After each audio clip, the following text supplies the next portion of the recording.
Пайғамбарымыз саллаллаху алейхи уассалам бізбен бірге бір қоғамда өмір сүретін әрбір адамның баршамыз үшін сыйлауымыз тиісті болған белгілі бір құқықтары бар екенін ескертеді. Сондай-ақ ол адам қай дінді ұстанса да біздің міндетіміз онымен жақсы қарым-қатынаста болу. Зорлықпен, күшпен дінге шақыру исламға жат дүние.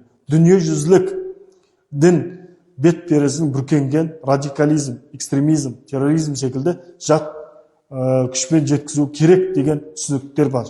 Ол шариғатқа қарама-қайшы дүние. Алла тағала қасиетті Құранда ла икраха фиддин, дінде зорлық жоқ.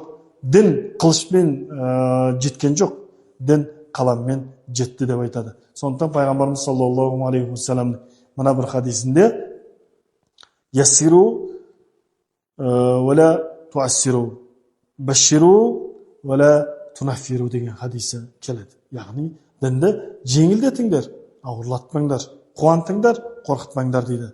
Сондықтан ислам дінді ұстансаңыз өз еркіңіз, ұстанбасаңыз өз еркіңіз. Дінде зорлық жоқ.